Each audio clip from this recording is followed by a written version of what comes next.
தினத்தை முன்னிட்டு விழுப்புரம் மாவட்டம் கோட்டக்குப்பம் நகராட்சிக்குட்பட்ட அரசு மேல்நிலைப் பள்ளியில் மாணவர்களுக்கான ஜூனோசிஸ், விலங்குகளிடமிருந்து மனிதர்களுக்கும் மனிதர்களிடமிருந்து விலங்குகளுக்கும் பரவக்கூடிய நோய்கள் குறித்த விழிப்புணர்வு நிகழ்ச்சி நடைபெற்றது. உலக சுகாதார அமைப்பு கடைபிடித்து வரும் உலக ஜூனோசிஸ் தினத்தை முன்னிட்டு விழுப்புரம் மண்டல கால்நடை பராமரிப்புத்துறை இணை இயக்குநர் டாக்டர் செல்வகுமார் அறிவுறுத்தலின்படி கோட்டக்குப்பம் நகராட்சி ஆணையாளர் துர்கா தலைமையில் இந்த நிகழ்ச்சி நடைபெற்றது. நிகழ்ச்சியில் விழுப்புரம் மண்டல விலங்குகள் நல அலுவலர் மருத்துவர் செல்வமுத்து சிறப்புரையாற்றி செல்ல பிராணிகள் மற்றும் பிற விலங்குகளிடமிருந்து மனிதர்களுக்கு பரவக்கூடிய ரேபிஸ், எலி காய்ச்சல், பன்றி காய்ச்சல் உள்ளிட்ட பல்வேறு ஜூனோசிஸ் நோய்கள், அவற்றின் அறிகுறிகள், பரவும் விதம் மற்றும் தடுப்பு முறைகள் குறித்து டிஜிட்டல் காட்சிகள் மற்றும் விளக்கப்படங்களின் மூலம் மாணவர்களுக்கு எளிமையாக எடுத்துரைத்தார். மேலும் தனிநபர் சுகாதாரம், செல்ல பிராணிகளை முறையாக பராமரித்தல், தடுப்பூசிகளை தவறாமல் செலுத்துதல் மற்றும் சுகாதாரமான சுற்றுச்சூழலை உருவாக்குவதன் மூலம் ஜூனோசிஸ் நோய்களை தடுக்க முடியும் என்பதை வலியுறுத்தி ஆரோக்கியமான சமூகத்தை உருவாக்க அனைவரும் ஒத்துழைக்க வேண்டும் என அறிவுறுத்தினார். நிகழ்ச்சியை கோட்டக்குப்பம் நகராட்சி ஆணையாளர் துர்கா தொடங்கி வைத்து சிறப்புரையாற்றினார். முன்னதாக பள்ளி தலைமை ஆசிரியர் மற்றும் ஆசிரியர்கள் வரவேற்புரை வழங்கினர். இந்த நிகழ்ச்சிக்கான ஏற்பாடுகளை கோட்டக்குப்பம் நகராட்சி துப்புரவு ஆய்வாளர் கிருஷ்ணவேல் செய்திருந்தார். நிகழ்ச்சியில் 150க்கும் மேற்பட்ட பள்ளி மாணவர்கள் கலந்து கொண்டு பயனடைந்தனர். மேலும் ரேபிஸ் நோய் குறித்த விழிப்புணர்வு துண்டு பிரசுரங்கள் மாணவர்களுக்கு இலவசமாக வழங்கப்பட்டன.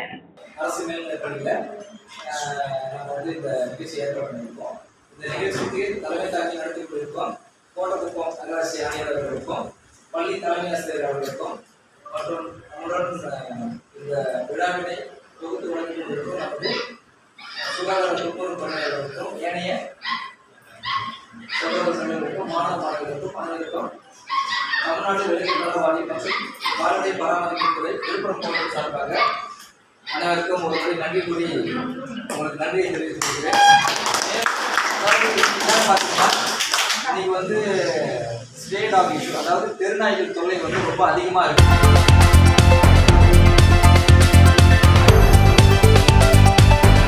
புதுச்சேரி பிரதேச காங்கிரஸ் கமிட்டியின் இந்திய தேசிய மாணவர் சங்கம் சார்பில் மாணவர்களின் குரல் விழிப்புணர்வு பிரச்சார நிகழ்ச்சி புதுச்சேரி கலவை சுப்ராய செட்டி வீதியில் உள்ள சுசிலாபாய் அரசு பெண்கள் மேல்நிலைப் பள்ளி அருகே நடைபெற்றது.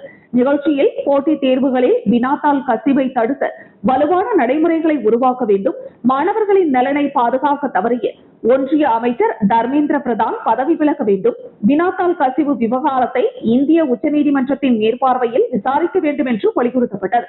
மாணவர் காங்கிரஸ் தலைவர் ஹர்ஷவர்தன் தலைமையில் நடைபெற்ற இந்த நிகழ்ச்சியில் பாராளுமன்ற உறுப்பினரும் காங்கிரஸ் மாநில தலைவருமான வைத்தியலிங்கம், முன்னாள் முதலமைச்சர் நாராயணசாமி, முன்னாள் அமைச்சர் கந்தசாமி, முன்னாள் துணை சபாநாயகர் பாலன், பிசிசி பொதுச் செயலாளர் சங்கர் ஆகியோர் முன்னிலை வகித்தனர்.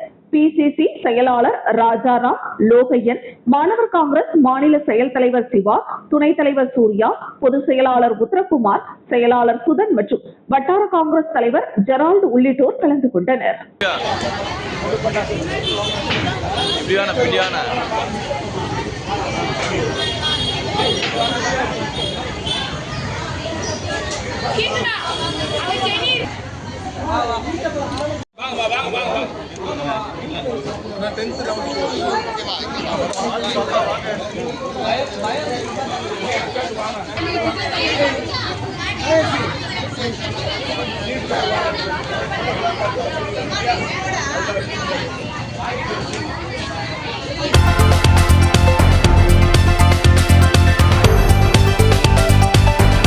புதுச்சேரி மகளிர் மற்றும் குழந்தைகள் மேம்பாட்டுத்துறை சார்பில் முதியோர் உதவித்தொகை பெறும் 60 வயதிற்கு மேற்பட்ட பயனாளிகளுக்கு இலவச போர்வை மற்றும் காலணிகள் வழங்கும் நிகழ்ச்சி வில்லியனூர் தொகுதிக்குட்பட்ட பல்வேறு அங்கன்வாடி மையங்களில் நடைபெற்றது. ஜிஎன் பாளையம், மூர்த்தி நகர் உள்ளிட்ட பகுதிகளில் நடைபெற்ற நிகழ்ச்சியில் வில்லியனூர் தொகுதி சட்டமன்ற உறுப்பினர் ரவிக்குமார் கலந்து கொண்டு முதியோர் பயனாளிகளுக்கு இலவச போர்வைகள் மற்றும் காலணிகளை வழங்கினார். தொடர்ந்து முதியோர்களின் நலன் மற்றும் தேவைகள் குறித்து கேட்டறிந்த அவர் அரசின் அனைத்து நலத்திட்டங்களும் தகுதியான பயனாளிகளுக்கு முழுமையாக சென்றடைய தொடர்ந்து நடவடிக்கை எடுக்கப்படும் என்று உறுதியளித்தார். நிகழ்ச்சியில் மகளிர் மற்றும் குழந்தைகள் மேம்பாட்டுத்துறை அதிகாரிகள், அங்கன்வாடி பணியாளர்கள், என்ஆர் காங்கிரஸ் கட்சி நிர்வாகிகள் மற்றும் பொதுமக்கள் கலந்து கொண்டனர். இங்க பாரு.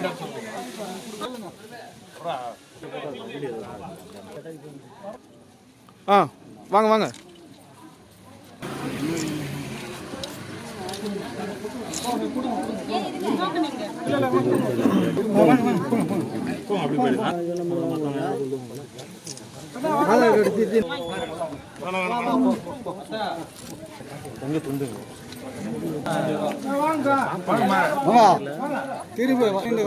திரும்பக்கா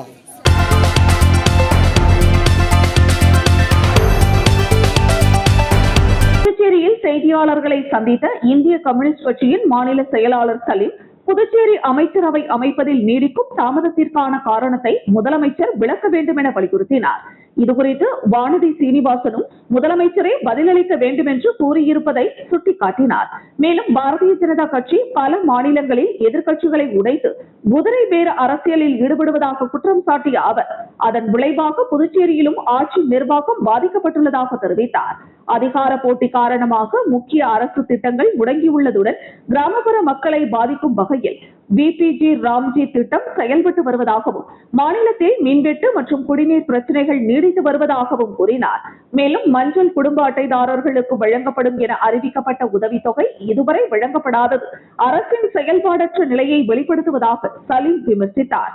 தமிழ்நாட்டில் நோ கேஸ் நோ காஸ்ட் என்ற ஆட்சி நடைபெற்று வருவதாக கூறிய அவர் ஜூலை 6 முதல் 16ஆம் தேதி வரை விழிப்புணர்வு பேரணி நடத்த இந்திய கம்யூனிஸ்ட் கட்சி முடிவு செய்துள்ளதாக தெரிவித்தார். புதுச்சேரியில் தற்பொழுது இந்தியா கூட்டணி இல்லை என்றும் தாவேகா கூட்டணிக்கு வெளியிலிருந்து ஆதரவு அளித்து வருவதாகவும் அவர் குறிப்பிட்டார். மேலும் வரவிருக்கும் தேர்தலை முன்னிட்டு தட்டாஞ்சாவடி தொகுதியில் போட்டியிட இந்திய கம்யூனிஸ்ட் கட்சி முடிவு செய்துள்ளதாகவும் மாநில செயலாளர் சலீம் தெரிவித்தார்.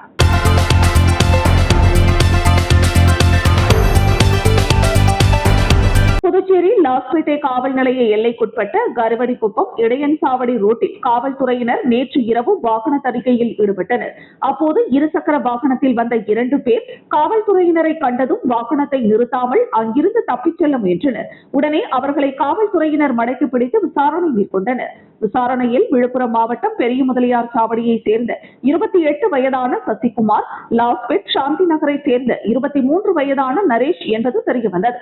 மேலும் அவர்கள் முன்னுக்கு பின் முரணாக பதில் கூறவே சந்தேகமடைந்த காவல்துறையினர் அவர்களை சோதனை செய்த போது மெபென்டெர்மைன் சல்பேட் ஊசி மருந்துகள் டெர்மிவா 10 மில்லிலிட்டர் குப்பிகளில் 6 காலி சிரஞ்சுகள் 1 மில்லிலிட்டர் 5 சிரஞ்சுகள் 2.5 மில்லிலிட்டர் 2 ஆகியவை வைத்திருந்தனர். இதுகுறித்து காவல்துறையினர் அவர்களிடம் விசாரித்த போது மருத்துவரின் பரிந்துரை சீட்டு இல்லாமல் ஆன்லைன் மூலம் ஊசியை வாங்கி பயன்படுத்தி வந்தது, மேலும் இதனை மற்ற நபர்களுக்கும் விற்பனை செய்ய வந்ததாகவும் தெரிவித்தனர். இதையடுத்து காவல்துறையினர் அவர்கள் மீது 2 பிரிவுகளின் கீழ் வழக்கு பதிவு செய்து கைது செய்தனர்.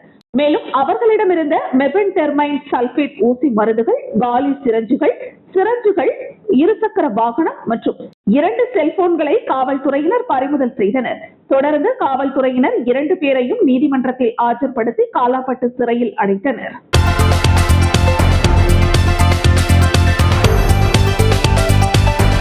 புதுச்சேரி மாநிலம் வில்லியனூர் தற்காலிக சட்டமன்ற அலுவலகத்தில் குடிசை மாற்று வாரியம் சார்பில் வீடு கட்டும் பயனாளிகளுக்கு முதல் தவணை நிதியை பெறுவதற்கான ஆணைகள் வழங்கும் நிகழ்ச்சி நடைபெற்றது.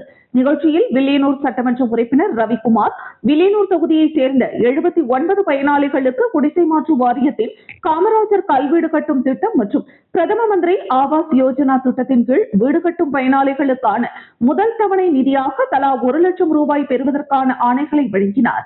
அப்போது பேசிய அவர் அரசு வழங்கும் வீட்டு வசதி திட்டங்களை முழுமையாக பயன்படுத்தி பயனாளிகள் தங்களது சொந்த வீட்டு கனவை விரைவில் நனவாக்கி வீடு கட்டும் பணிகளை விரைந்து நிறைவு செய்ய வேண்டும் என்று வாழ்த்து தெரிவித்தார். இந்த நிகழ்ச்சியில் குடிசை மாற்று வாரிய உதவி பொறியாளர் செந்தில்நாதன், இளநிலை பொறியாளர் சிவா, களப்பணியாளர் இளங்கோ, வில்லியனூர் தொகுதி என்ஆர் காங்கிரஸ் நிர்வாகிகள், பொதுமக்கள் மற்றும் பயனாளிகள் திரளாக கலந்து கொண்டனர்.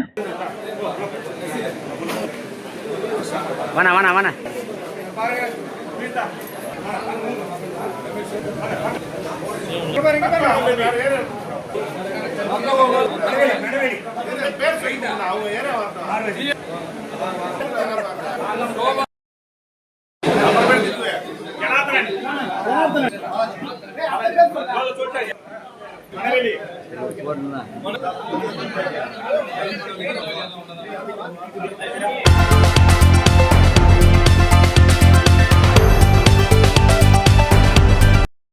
கம்யூனிஸ்ட் கட்சி பாகூர் தொகுதிக்குழு சார்பில் தாசில்தார் அலுவலகம் அருகில் ஆர்ப்பாட்டம் நடைபெற்றது. இந்த ஆர்ப்பாட்டத்திற்கு தொகுதி செயலாளர் ஆறுமுகம் தலைமை தாங்கினார். மாநில குழு கண்ணன், தசரதா, ரவீந்திரன் ஆகியோர் முன்னிலை வகித்தனர். சிறப்பு அழைப்பாளர்களாக மாநில செயலாளர் சலீம், முன்னாள் சட்டமன்ற உறுப்பினர் நாரா கலைநாதன், தேசிய துணைத் தலைவர் ராமமூர்த்தி ஆகியோர் கலந்து கொண்டு உரையாற்றினர். இந்த ஆர்ப்பாட்டத்தில் பாகூர் தொகுதி முழுவதும் உள்ள கிராமங்களில் தேங்கி கிடக்கும் குப்பைகளை அகற்ற வேண்டும், எதிர்வரும் மழை காலத்தில் கொசுக்களால் ஏற்படும் டெங்கு, மலேரியா தொற்று நோய் பரவாமல் தடுக்க கொசு மருந்து அடிக்க வேண்டும், பாகூர் தொகுதியில் உள்ள சுடுகாட்டிற்கு மின்தகன மேடை அமைத்துக் கொடுக்க வேண்டும், ஆரம்ப சுகாதார நிலையத்தை 30 படுக்கை கொண்ட நலவழி கூடமாக மாற்றித்தர வேண்டும், கிராமப்புற வேலைவாய்ப்பு திட்டத்தை பழைய பெயரிலேயே தொடர வேண்டும், சேலியமேட்டில் அமைந்துள்ள சுங்க கட்டண சாவடியை அப்புறப்படுத்த வேண்டும், புறவழிச்சாலையில் பின்னாச்சுக்குப்பம் செல்லும் பாதைக்கு மேம்பாலம் அமைத்து தர வேண்டும் உள்ளிட்ட அடிப்படை வசதிகள் அமைத்து தர கோரிக்கைகள் வைக்கப்பட்டுள்ளன. இந்த ஆர்ப்பாட்டத்தில் ஏம்பலம் தொகுதி செயலாளர் பெருமாள், பாகூர் தொகுதி நிர்வாகிகள் ராஜா, கலியமூர்த்தி, ராமச்சந்திரன், ஆதிமூலம், நாராயணன், கங்காதரன், உதயகுமார், சரவணன் உள்ளிட்ட பலர் கலந்து கொண்டனர். கூலி வேலை தொழிலாளர்கள் கூலி வேலை தடுத்து நிறுத்த வேண்டும். இந்த மறுபடியும் நம்ம ஆட்சியில் அமர்ந்துட்டோம், நம்ம சேர் கஷ்ட போதும், மக்களை பற்றி கவலைப்படத்தே இல்லை. ஆங்காங்கே ஓட்டு கேட்கிற கல்வியில மட்டும் வந்து நான் எதை செய்யற எல்லா உரிமையும் அந்த சமயத்தை சொல்றேன் வந்து பார்க்க.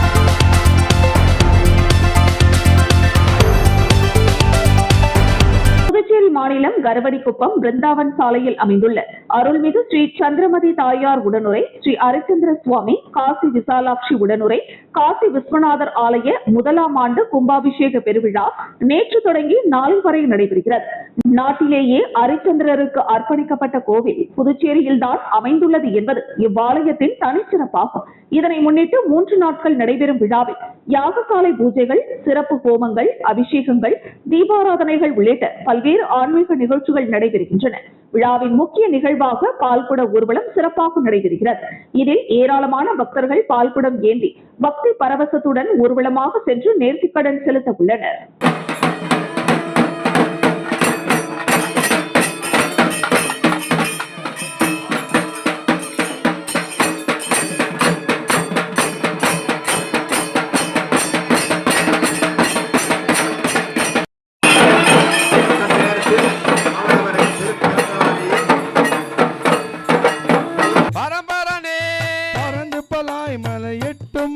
தடியே இறஞ்சி இறந்த எல்லாம் எம்மக்கே பெறலாம் என்னும் அன்பருலாம் கரந்திலா கல்வனே நின்றல்வார் கடகன் பெனகு நிரந்தரமாய் அருளாய் நிலையேத்த முழுவதுமே பண்டவனை படைத்தான் முடி சாய்ந்து முன்னால் செழுமலர் கொண்டு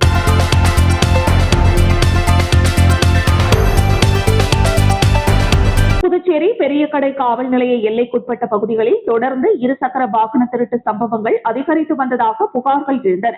இதையடுத்து கிழக்கு மாவட்ட காவல் கண்காணிப்பாளர் ஸ்ருதி உத்தரவின் பேரில் பெரிய கடை காவல் நிலைய ஆய்வாளர் ஜெய்சங்கர் தலைமையில் காவல்துறையினர் தீவிர வாகன சோதனையில் ஈடுபட்டனர்.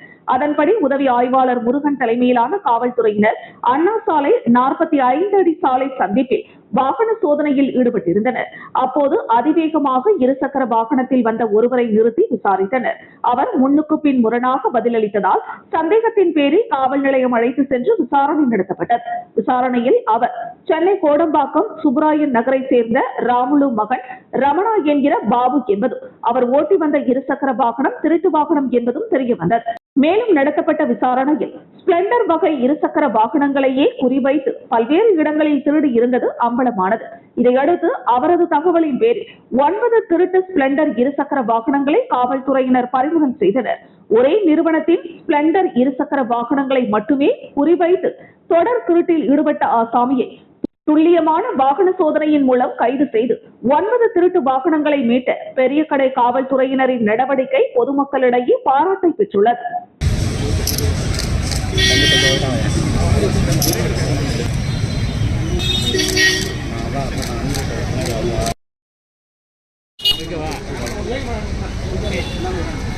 என்னடா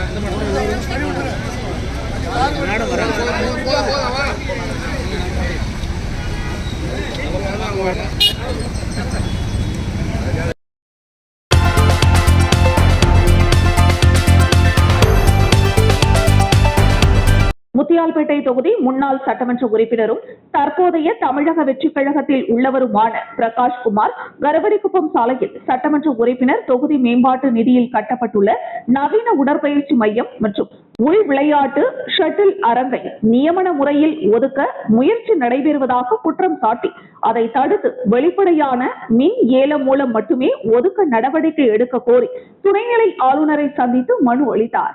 மனுவில் 1 கோடி ரூபாய் மதிப்பீட்டில் கட்டப்பட்ட இந்த பொது சொத்து பல மாதங்களாக பொதுமக்கள் பயன்பாட்டிற்கு திறக்கப்படாமல் பூட்டியே இருப்பதாகவும் நகராட்சி பொறியியல் பிரிவு மின் ஏலம் நடத்த வருவாய்த்துறைக்கு ஒப்படைத்த நிலையிலும் இதுவரை ஏலம் நடத்தப்படவில்லை என்றும் குறிப்பிட்டுள்ளார். மேலும் இந்த மையத்தை நியமன முறையில் ஒரு குறிப்பிட்ட குழுவிற்கு வழங்க முயற்சிகள் நடைபெற்று வருவதாக நம்பகமான தகவல்கள் கிடைத்துள்ளதாகவும் இது வெளிப்படைத்தன்மை, நல்லாட்சி மற்றும் சமநீதிக்கு எதிரானது என்றும் மனுவில் தெரிவித்துள்ளார். உடனடியாக மின் ஏலம் நடத்தவும் காலதாமதம் குறித்து விசாரணை நடத்தி பொறுப்பான அதிகாரிகள் மீது நடவடிக்கை எடுக்கவும் அவர் வலியுறுத்தியுள்ளார். பின்னர் செய்தியாளர்களிடம் பேசிய பிரகாஷ்குமார், புதுச்சேரியில் இன்னும் அமைச்சரவை முழுமையாக அமைக்கப்படாததால் நிர்வாகத்தில் குழப்பம் நிலவுவதாக கூறினார். தற்போது அதிகாரம் யாரிடம் உள்ளதோ அவர்களிடமே இந்த மனுவை அளித்துள்ளதாகவும் தெரிவித்தார். மேலும் இந்த நிலை தொடர்ந்தால் புதுச்சேரியை காப்பாற்றுவது மிகவும் கடினமாகிவிடும். பொதுமக்களின் நலன் கருதி அரசு விரைந்து நடவடிக்கை எடுக்க வேண்டும் என்றும் அவர் வலியுறுத்தினார். என்னோட தொகுதியில் முத்தியால்பேட்டை சட்டமன்ற தொகுதியில் இப்போ புதுசாக கட்டப்பட்ட ஃபிட்னஸ் சென்டர் ஏழமரம் கோயில் கரடிக்குப்பம் சந்திப்பில் புதுசாக 1 கோடி ரூபாய் மதிப்பில் இப்போ நான் எம்எல்ஏ எல்ஏடி ஃபண்டில் என்னோடய ஃபண்டில் சட்டமன்ற உறுப்பினராக இருக்கும்போது அந்த பிப்ரவரி மாதம் இப்போ நம்ம கட்டி முடித்தோம். சிஎம் திறந்தாங்க. இப்போ பார்த்தீங்கன்னா அது மக்கள் பயன்பாட்டுக்கு இன்னும் கொண்டு வரல. அதை நான் கேட்டேன், இது மாதிரி ஏன் இன்னும் கொண்டு வரல, டெண்டர் விட போகிறாங்க, விட்டோடனே கொடுப்பாங்கன்னு. எனக்கு தெரிஞ்ச நியூஸ் படி நாங்கள் விசாரிக்கும் பொழுது அதை மட்டும் விட்டுட்டு டெண்டர் வைக்காமல் மற்ற ப்ராஜெக்ட்ஸ்லாம் வச்சுருக்காங்க.